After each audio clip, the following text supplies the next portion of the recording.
Hello, my dear friends. Welcome back to the Fluent Zone, your favorite place to enjoy interesting English stories and improve your listening and speaking skills. Today, we've brought you another exciting story that will not only entertain you, but also take you one step closer to becoming fluent in English.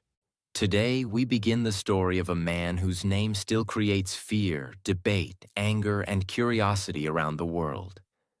A man who rose from nothing, ruled with an iron hand, and fell in front of the whole world.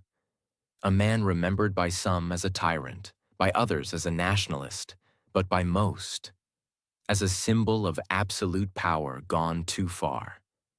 This is the story of Saddam Hussein. And what you're about to hear has never been told like this before. We're going deep, not into politics, not into opinions, but into the heart of a man's journey, from a broken childhood to a brutal rule, from a poor village to world headlines, and finally, to a shocking end. Every moment you hear in this story is real. Every scene, every turning point, every lesson. It's taken from true events. But we are not here to praise or blame. We are here to understand.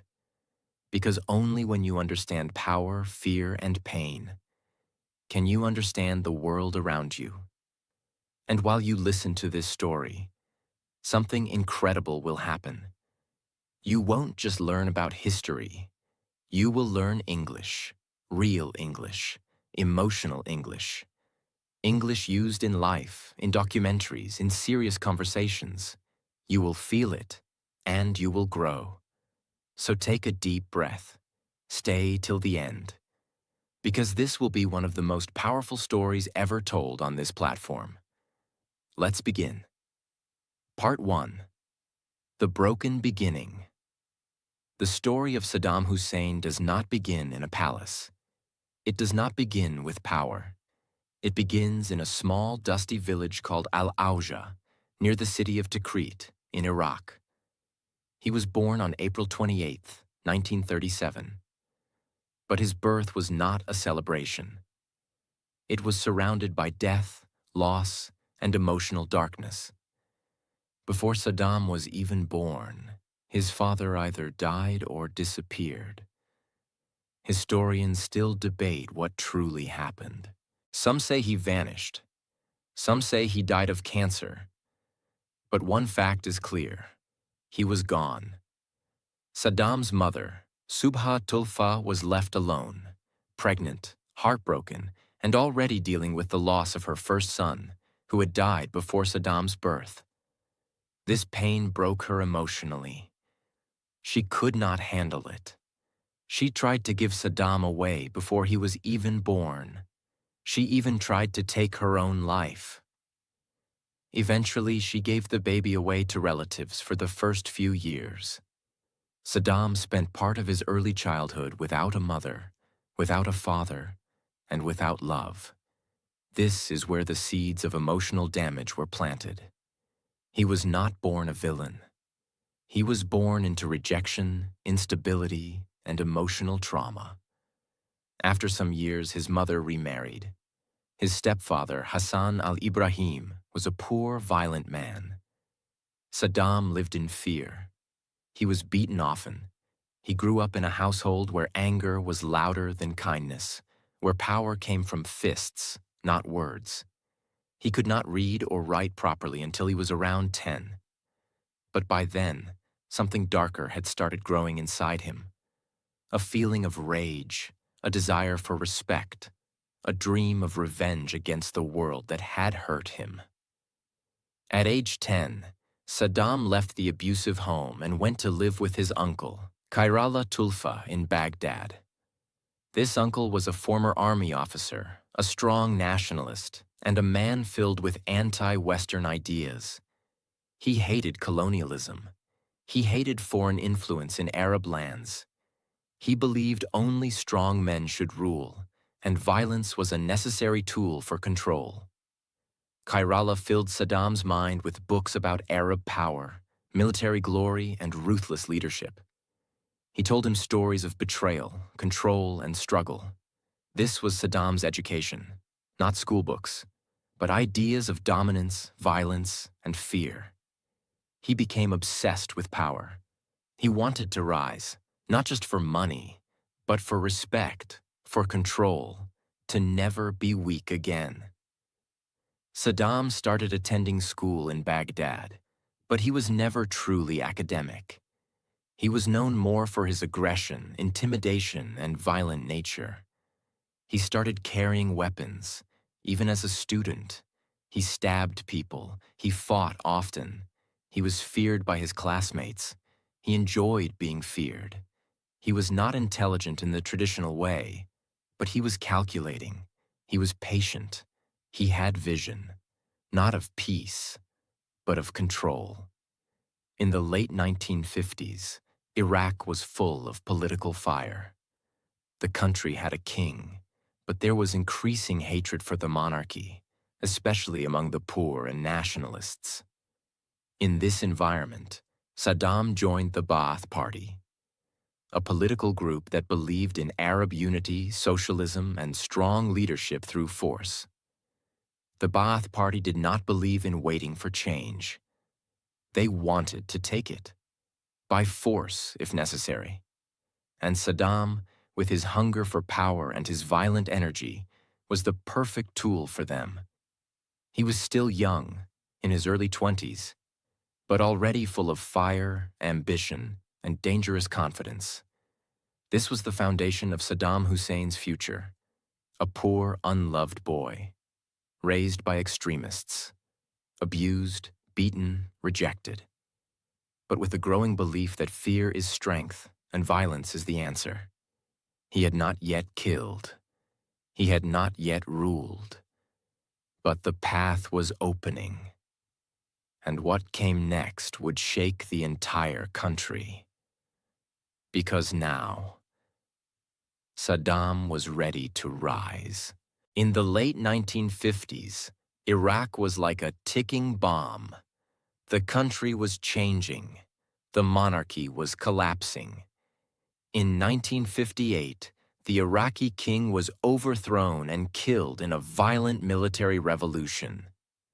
The new government was military-based and claimed to support the people.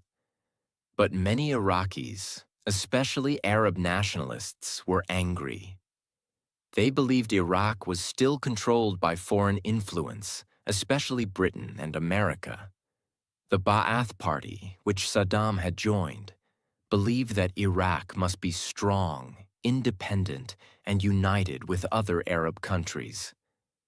They believed that change would not come through peaceful discussion, but through violence and control.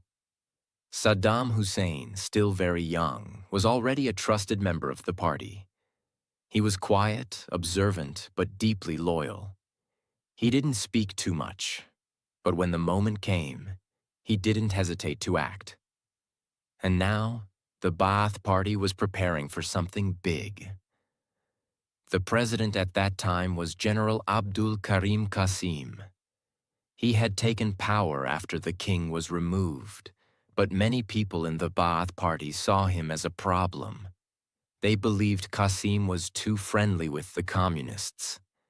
They feared he would destroy Arab unity and allow Soviet influence to grow stronger in Iraq. In 1959, Saddam Hussein was chosen for a dangerous mission: to help assassinate the president. He was only 22 years old. But he agreed immediately. The plan was simple on paper, but extremely dangerous. Qasim would be traveling in his car, and Saddam's group would attack the vehicle with machine guns while it moved through a narrow Baghdad street. 7 men waited in hiding, their guns ready. Saddam was given a rifle and a pistol. The president's car arrived.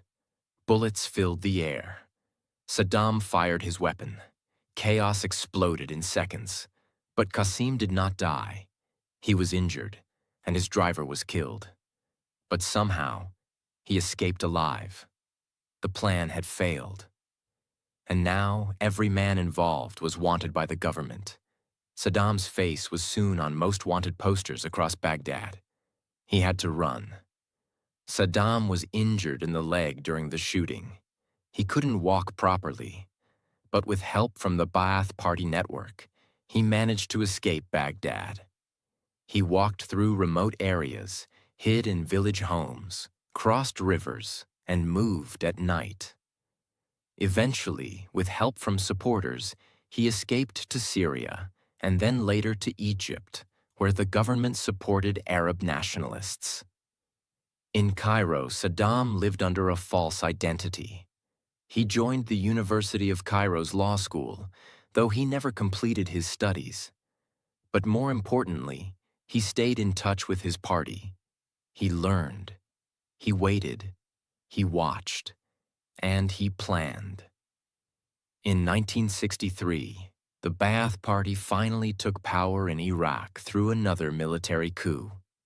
Saddam returned to Baghdad with great hope, but the new Ba'ath government was unstable and short-lived. After only 9 months, they were removed from power by another group of army leaders. This meant that once again, Saddam was in danger. But this time, he did not run. He stayed underground. He worked quietly with other Ba'athists to organize, rebuild, and plan their next rise. He married his cousin Sajida and began raising a family, even as his political life became more dangerous. By this time, Saddam had become more than just a fighter. He had become a master planner. He was calm, intelligent, cold, and deeply focused. He began to understand how power works behind the scenes: information, loyalty, control, and fear. And soon, his plans would become darker. In 1964, Saddam was finally captured by the Iraqi police. He was put in prison in Baghdad, but he didn't panic. Instead, he used this time to think, write, plan, and organize. After 2 years, in 1966, Saddam escaped from prison. But this was not just a lucky break. It was a planned escape, with help from Ba'ath Party insiders. A car waited outside the prison. The guards were bribed or threatened. Saddam disappeared into the night. This escape made him famous inside the Ba'ath Party. He was now seen as someone who could lead, not just fight. And soon, that's exactly what he would do. In 1968, the Ba'ath Party took over Iraq again, this time with a much stronger foundation. Ahmed Hassan al-Bakr, a senior Ba'athist, became president of Iraq. Saddam Hussein was made vice president. But in reality, he was becoming the most powerful man behind the scenes. He controlled the intelligence services, the secret police, and all the networks of information. He listened to people's conversations. He watched the army. He removed enemies silently. He built loyalty through fear. He rewarded those who obeyed. He punished those who resisted. He smiled in public and destroyed in private. By the early 1970s, Saddam was the shadow king of Iraq. Though he was not yet the president, many people knew he was the real power. He built torture chambers. He trained men in surveillance and interrogation. He created a system where no one felt safe, because anyone could be watched, recorded, or punished. But at the same time, Saddam made moves to win public support. He nationalized the oil industry, bringing billions into Iraq. He invested in education and infrastructure. He built new cities, bridges, and schools. But these were not acts of kindness. They were acts of strategy. Because Saddam understood one thing clearly. To rule Iraq, he had to do two things at the same time: make the people love him, and make them fear him even more. It was the 16th of July, 1979. President Ahmed Hassan al-Bakr, the man who had led Iraq for over a decade, announced his resignation. The reason he gave was poor health, but the real reason was hidden from the public. Over the years, Saddam had grown more powerful than the president himself. He had carefully placed his own loyal people in key positions: the army, the intelligence service, the media, and even inside al-Bakr's closest circle. One by one, Saddam had gained control, not by fighting in the streets, but by controlling minds and eliminating threats. The resignation was not a surprise to those inside the government. They had seen it coming. But they stayed silent, because silence meant safety. The next day, Saddam Hussein became the president of Iraq, and everything changed. Just 2 weeks after becoming president, Saddam called a Ba'ath Party meeting in Baghdad. It was a large, open-air hall. Hundreds of party members were there. Men who had worked beside him, supported him, laughed with him, trusted him. Saddam walked onto the stage calmly. He sat down, and then he took out a list of names. He stood up and said that there was a conspiracy against the government. He said some party members were traitors who had been working with enemies of Iraq. He began reading names, one by one. The room went silent. Some men fainted, others cried. Many just sat frozen in their seats. As each name was called, security guards pulled those men out of the hall. They were later executed, some immediately, some after confessions. In just one day, more than 60 top party members were removed. It was a message to everyone. No one is untouchable. Even those closest to him were not safe. Even friends could disappear. This moment marked the beginning of Saddam's true rule. It was not based on politics or popularity. It was based on one thing only: fear. After becoming president, Saddam focused on controlling the country from the inside. He expanded the Mukhabarat, the Iraqi intelligence agency. They tapped phone calls. They placed spies in schools, offices, mosques, and markets. Neighbors reported on neighbors. Children were trained to report on parents. One wrong word could lead to arrest. One rumor could mean death. People learned not to speak, not to question, not to even look nervous in public. Every classroom had Saddam's picture. Every newspaper praised him. Every TV channel showed his speeches. He became the face of Iraq, the voice of Iraq, the center of Iraq. And slowly, Iraq stopped being a country. It became a prison with flags. Saddam did not trust outsiders. So he built his circle of power using family members and people from Tikrit, his hometown. His sons, Uday and Qusay, were given special powers. His cousins and half-brothers were placed in military and intelligence positions. His tribe became Iraq's elite. He did this for one reason: loyalty. He believed that only blood could be trusted. But even inside his own family, fear remained. Anyone could be removed. Even relatives had to remain loyal, not out of love, but out of fear of losing everything. For ordinary Iraqis, life under Saddam in the early 1980s was a mixture of progress and paranoia. He built modern highways, bridges, schools, and hospitals. He improved electricity and water systems. He gave money to families, especially in the cities. He offered free education and health care. But this was not because he loved the people. It was part of his control system. If people had jobs, services, and comfort, they would stay quiet. And those who did not stay quiet would vanish. Writers, artists, journalists, students, anyone who spoke against the government could be arrested without a warrant. Some were tortured. Some were killed. Some were simply never seen again. The streets were clean. The hospitals were running. But behind the walls, Iraq was bleeding. In 1980, Saddam made a dangerous decision. He ordered an invasion of Iran, starting the Iran-Iraq War, one of the longest and bloodiest wars of the 20th century. Why did he do it? He believed Iran was weak after its Islamic revolution in 1979. He feared Iran's religious movement might spread into Iraq. He wanted to prove Iraq was the true leader of the Arab world. He thought he could win quickly, but he was wrong. The war lasted 8 years, from 1980 to 1988. Over 1 million people died, soldiers and civilians. Both countries used brutal tactics, including chemical weapons, child soldiers, and mass executions. Iraq suffered deeply. Cities were bombed, economy collapsed. Thousands of Iraqi families lost sons, fathers, and brothers. But Saddam refused to stop. He refused to lose. He believed that retreat was weakness. And even in the middle of this war, he continued building statues of himself, giving long speeches, and reminding the world that he was Iraq. While the country suffered, Saddam made sure no one talked about it.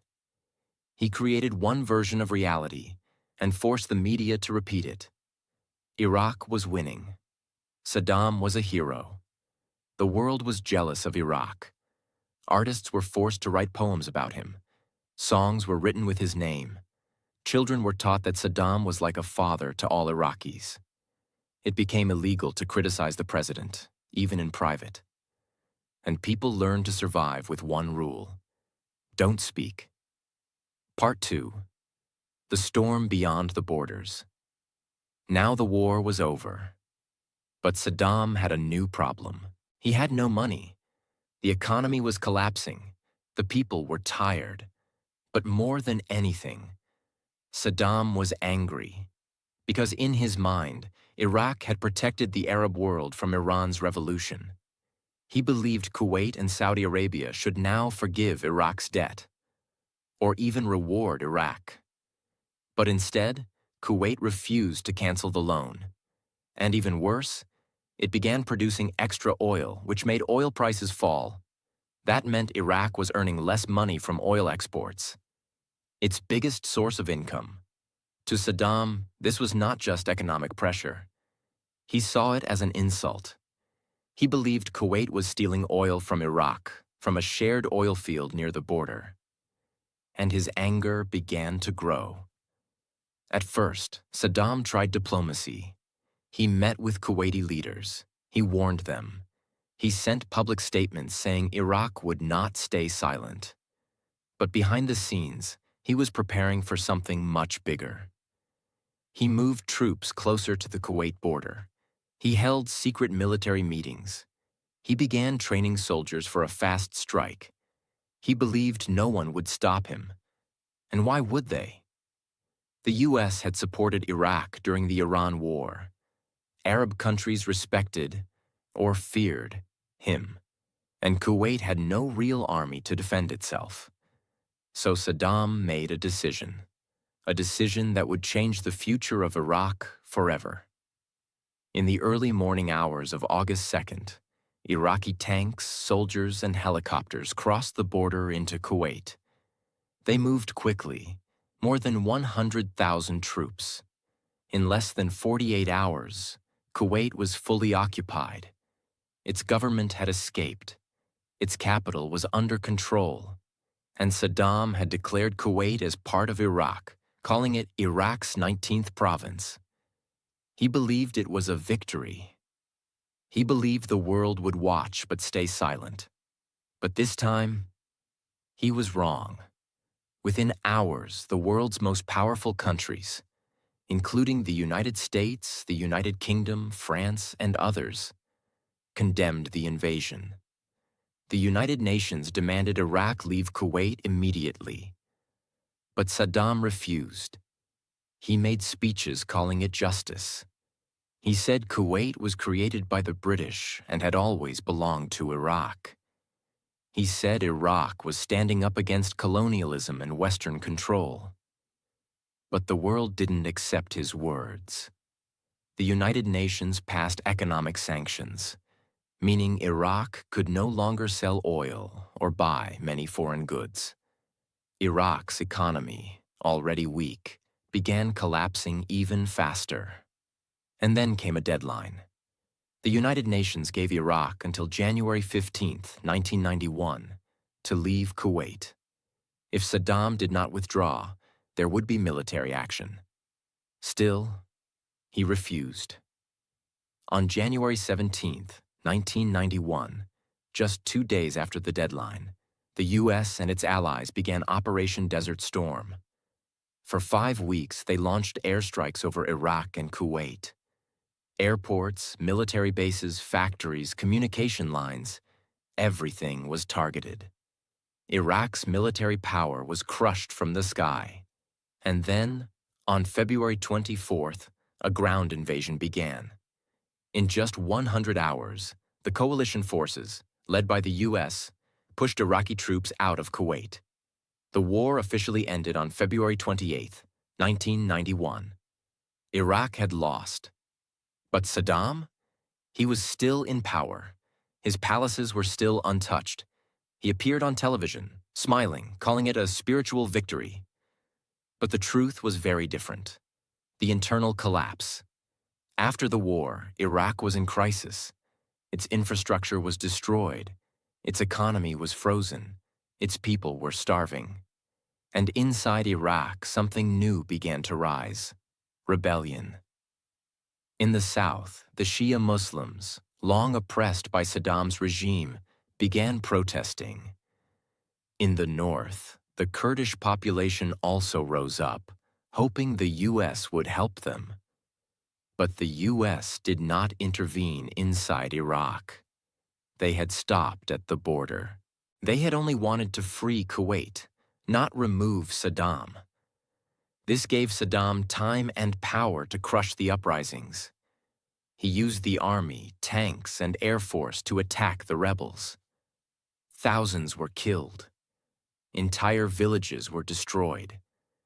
People fled to the mountains, to borders, to refugee camps.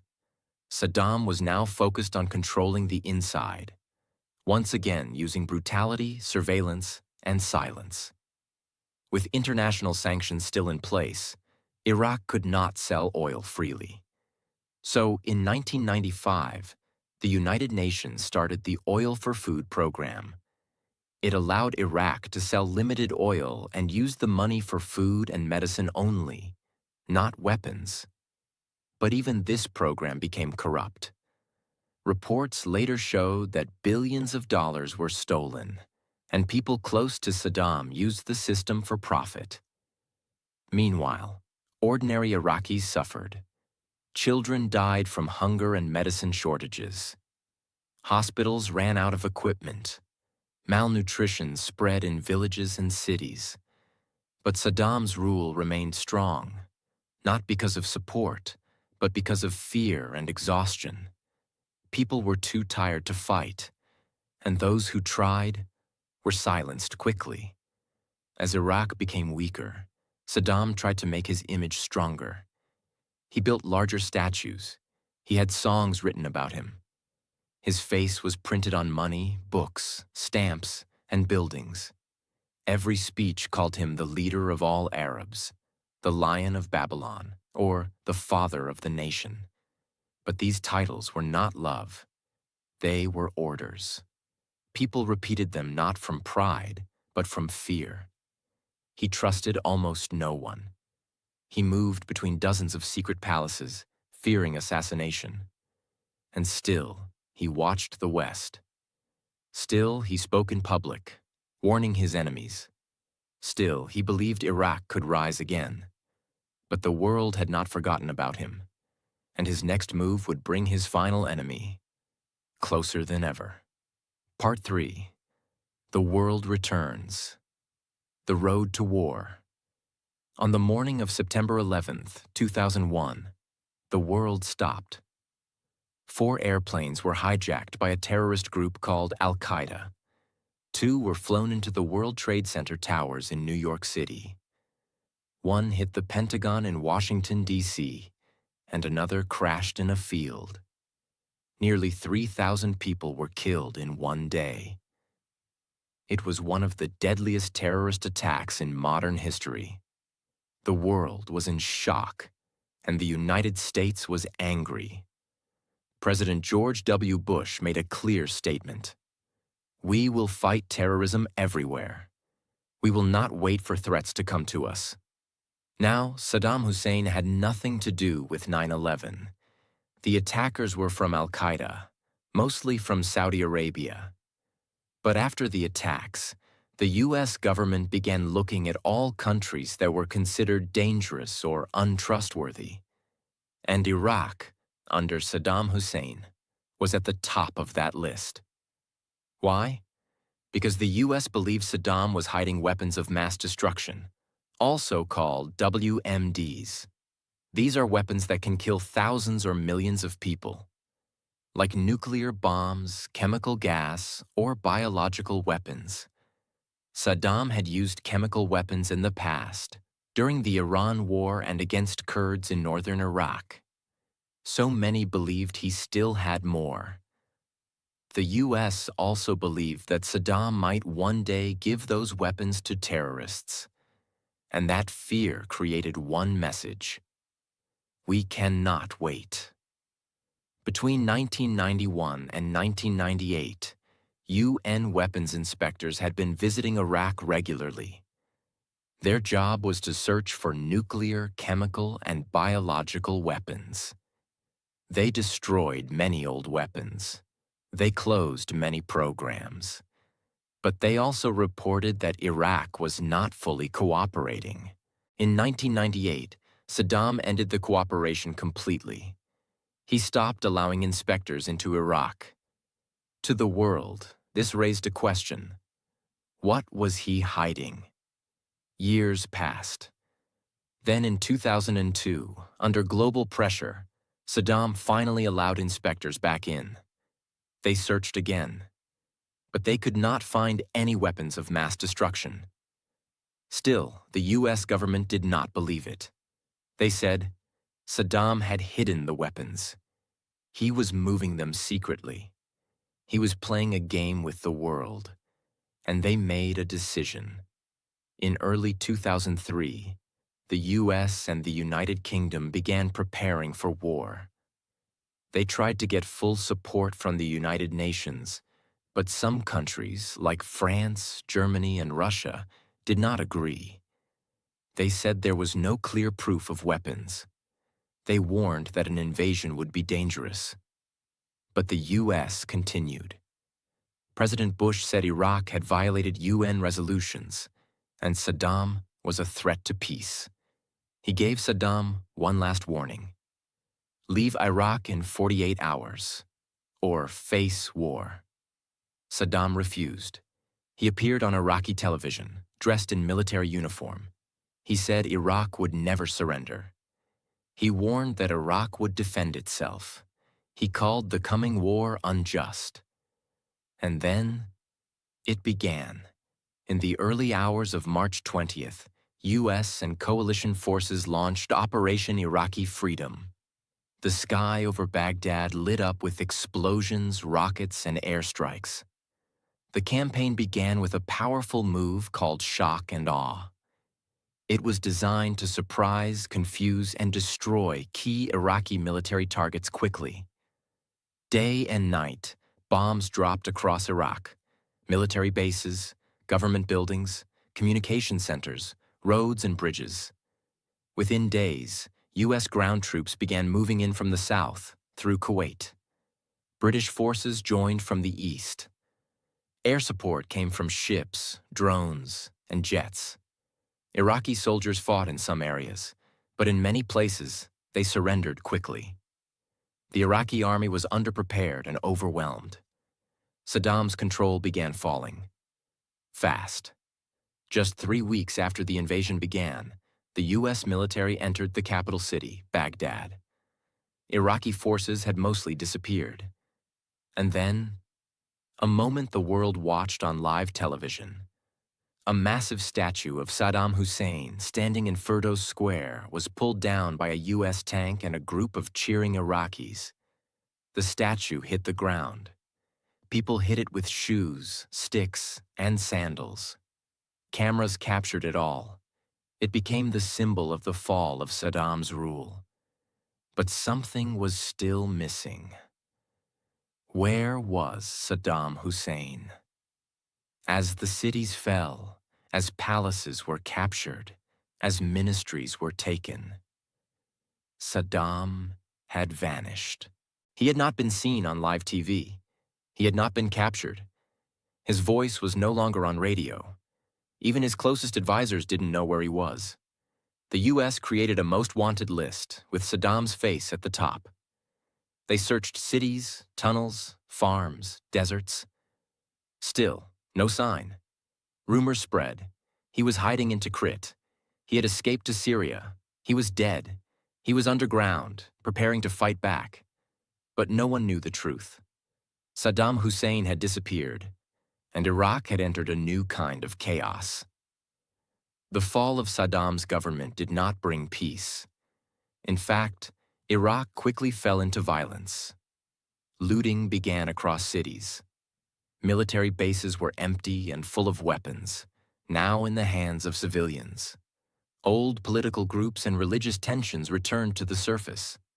The Sunni and Shia populations began fighting. Terrorist groups, including Al-Qaeda, entered Iraq. Bombings, killings, and kidnappings became daily news. Many Iraqis had hated Saddam, but now they were afraid of something worse: total chaos. The people who once feared silence now feared the sound of explosions. And the world was asking a question: was removing Saddam Hussein the beginning of freedom, or the beginning of something darker? Part 4. The Fall of a Shadow. For 8 months, Saddam Hussein had disappeared. The statue in Baghdad had fallen. The palaces were taken. The military was broken. The cities were filled with smoke, noise, and fear. But the man who had ruled Iraq with absolute control for over 2 decades was nowhere to be found. He had once filled every street with his image. Now his face was only on the most wanted posters created by the U.S. military. And at the top of that list, Saddam's name was marked as the Ace of Spades. The U.S. launched a massive operation across Iraq. Thousands of troops searched houses, farms, bunkers, tunnels, and mountains. They arrested former generals, bodyguards, and family members, hoping someone would speak. Some of Saddam's close men had escaped. Others were killed. Many were hiding. But still, no one knew where Saddam was. In the city of Tikrit, his hometown, hundreds of homes were searched. His cousins were tracked. Dozens of small tips were investigated. But again and again, they found nothing. It was as if he had vanished into dust. After 8 months, a new tip came in. A very specific one. U.S. intelligence believed Saddam was hiding near Tikrit, in a remote farming area called Ad-Dar. 2 small villages were marked: Wolverine 1 and Wolverine 2. More than 600 soldiers from the U.S. 4th Infantry Division and Special Forces were sent in. The mission was called Operation Red Dawn. They searched 2 farmhouses, and near one of them, they found something strange: a small, hidden opening in the ground. It was covered with bricks and dirt. A soldier removed the cover. Beneath it, a dark hole. They shined a flashlight, and inside that narrow space was Saddam Hussein. He was dirty, tired, and silent. He had a long gray beard. His hair was messy. He carried no weapons. In that moment, he said just one sentence in English: "I am Saddam Hussein, the president of Iraq. I want to negotiate." But there was no negotiation. He was taken by helicopter. Photographs were taken to confirm his identity. A medical check was done. He was alive. He was captured. And the news spread across the world in seconds. Iraqis ran to the streets. Some celebrated. Some cried. Some stayed quiet. Unsure what this meant for the future, the man who had once ruled with fear was now a prisoner in a hole. After his capture, Saddam was taken to a secret location. The U.S. handed him over to the Iraqi interim government, but under close watch. In 2005, he was put on trial. This was not just a court case. It was history. The charges were many, but the first and main trial focused on the 1982 killings in Dujail, a town where more than 140 people were executed after a failed attack on Saddam's convoy. The trial lasted months. It was shown on television. Iraqis watched as Saddam sat in court, sometimes shouting, sometimes silent. He argued with judges. He denied guilt. He said the court was illegal. He refused to say he was wrong. But the court continued. Witnesses came forward. Documents were shown. Evidence was presented. On November 5, 2006, the verdict was given. Saddam Hussein was found guilty of crimes against humanity. The punishment, death by hanging. Many Iraqis celebrated the decision. Some said justice was finally served. Others feared it would bring more violence. But the sentence was clear, and the date was set. It was the morning of Eid al-Adha, a major Islamic festival. While most people in Iraq prepared for prayer and celebration, Saddam was taken from his cell. He wore a dark coat over a white shirt. He was calm. He walked slowly. He was taken to a small room in a building once used by his own intelligence services. A few officials were present. A video camera recorded everything. He was offered a hood. He refused. The noose was placed around his neck. A few people exchanged words. There were no last-minute delays. And then, it was done. Saddam Hussein was executed by hanging.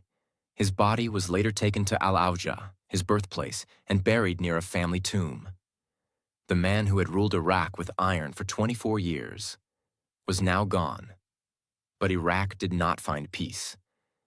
In the years after his death, civil war, terrorism, and foreign occupation continued. The group ISIS rose from the ashes of old extremist movements. Sectarian violence grew. Car bombs, kidnappings, and street wars became common. Some Iraqis said Saddam's removal brought freedom. Others said it opened the gates to endless bloodshed. Even today, Iraq continues to carry the pain, the questions, and the scars of that era. Saddam Hussein's story is not just the story of one man. It is the story of a child who grew up in fear, a young man who chose control over kindness, a leader who built a system with silence, fear, and strength, and a country that followed him, resisted him, feared him, and survived him.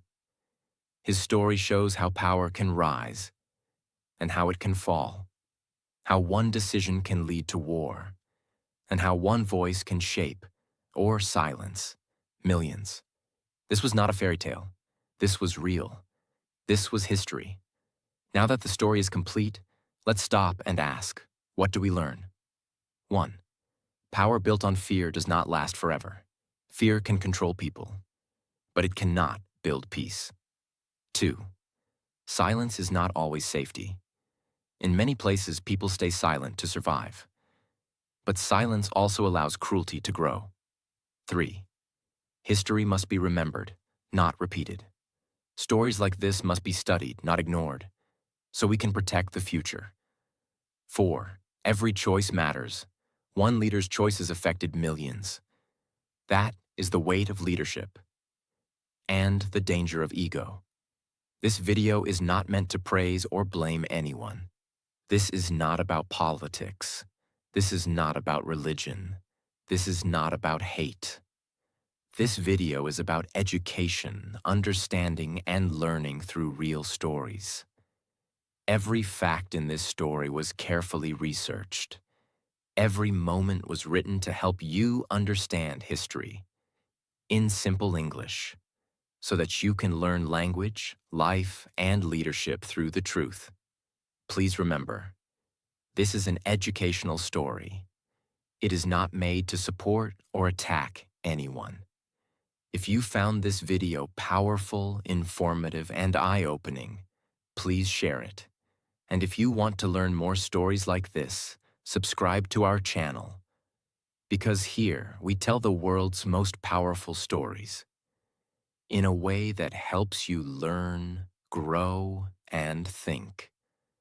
Thank you for watching. Stay curious, stay strong, and keep learning.